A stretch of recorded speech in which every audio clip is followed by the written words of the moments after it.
खेड तालुक्याच्या वतीनं कृषी उत्पन्न बाजार समिती सभापती म्हणून आणि पुणे जिल्हा परिषदेचा गटनेता म्हणून या ठिकाणी आहे.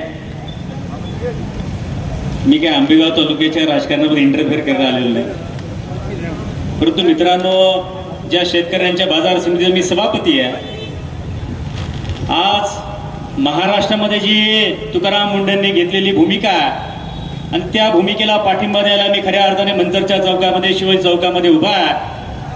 कशासाठी उभा?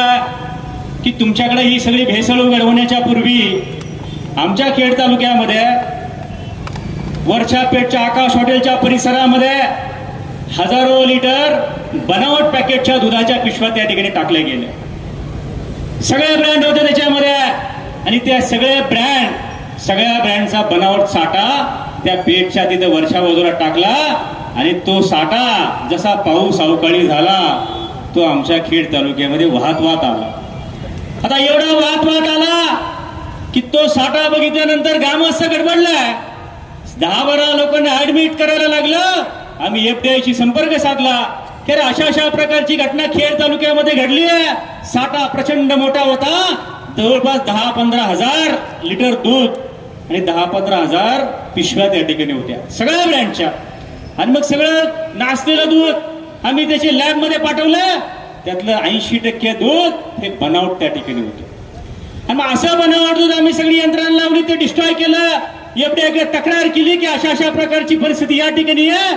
पण या निमित्तानं लोकांचं आरोग्य धोक्यामध्ये घालण्याचं काम जर कुणी दूध भेसळच्या निमित्तानं करणार असेल तर महाराष्ट्रामध्ये मी आज एकाच भूमिकेसाठी उभा की तुकाराम मुंडेंनी घेतलेली भूमिका आणि तुकाराम मुंडे सारख्या अधिकाऱ्याच्या मागे महाराष्ट्रातल्या कानाकोपऱ्यातल्या शेतकरी बाजारात त्या ठिकाणी उभं राहिलं पाहिजे आणि त्याला पाठिंबा द्यायला मी या चौकामध्ये उभा.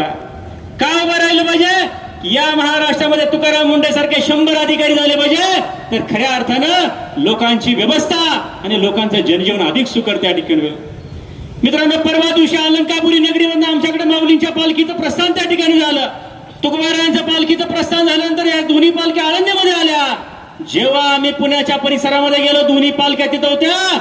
लोकांनी सांगितलं की महाराष्ट्राच्या मुख्यमंत्र्यांना विनंती केली पाहिजे की या महाराष्ट्रामध्ये शेतकऱ्यांसाठी, लोकांच्यासाठी लढणारा तुकाराम मुंडे सारखा अधिकारी आहे.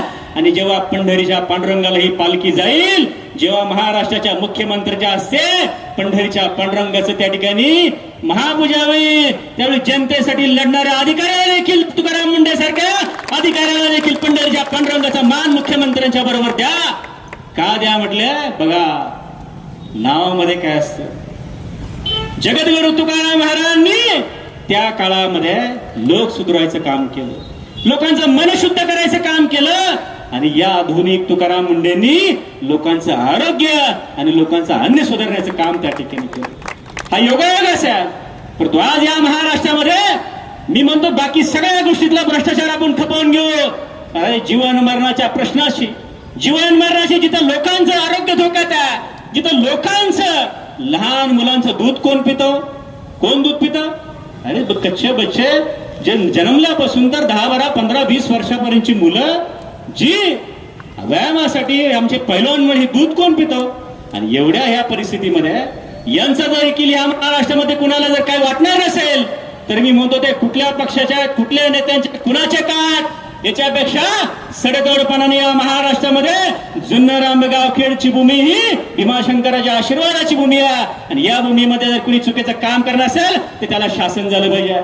आज मगाशी काल 2-3 दिवसापासून विधानसभेच्या अधिवेशनामध्ये राज्याचे अन्न प्रशासन मंत्री सांगतात की 25% घट झाली. याचा अर्थ काय? महाराष्ट्रामध्ये हे चाललंय. या चाललेल्या भूमिकेला जनता म्हणून आपण त्या ठिकाणी भूमिका घेतली पाहिजे. निर्णायकपणाने सरकारच्या या भूमिकेबरोबर, तुकाराम मुंडेंच्या भूमिकेबरोबर भरभक्कमपणे त्यांना पाठिंबा दिला पाहिजे. त्याच भूमिकेसाठी मित्रांनो मी या ठिकाणी आलोय. मी माझ्या खेड तालुक्यातले अनेक सहकारी, मला तरुण सहकारी या ठिकाणी भेटल्यात. मी माझ्या खेड तालुका कृषी उत्पन्न बाजार समितीच्या वतीनं, पुणे जिल्हा परिषदेच्या वतीनं या आंदोलनाला जाहीर पाठिंबा व्यक्त करतो.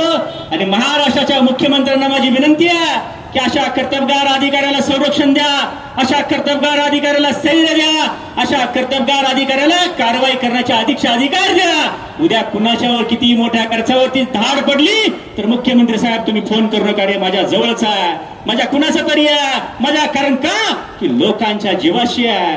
जी प्रश्न लोकांच्या जीवाशी येते, महाराष्ट्राच्या मुख्यमंत्र्यांना आमची कळकळ विनंती आहे की जातीनं भरभक कंपन्याने तुकाराम मुंडे सारख्या अधिकाऱ्याच्या माग सरकार म्हणून तुम्ही भूमिका त्या ठिकाणी ठेवा.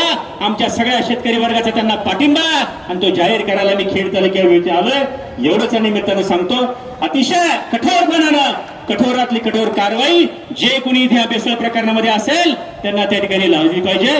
एवढीच मागणी या निमित्तानं करतो. धन्यवाद.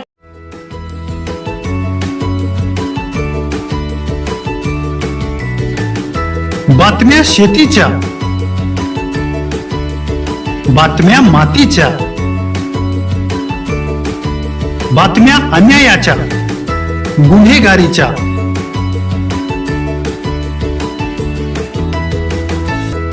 राजकारणाच्या आणि समाजकारणाच्या,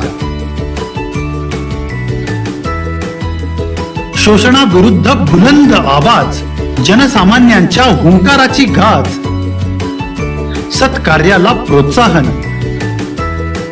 दुष्कृत्याला अनुशासन, निर्भीड, निस्पृह, सडेतोड, बेधडक आणि रोखटोक म्हणजेच विघ्नहर टाइम्स. शोध बातमीचा, ध्यास सत्याचा. आपलं चॅनल, आपली बातमी. सबस्क्राईब तर कराच, पण बेल आयकॉनवर क्लिक करायलाही विसरू नका.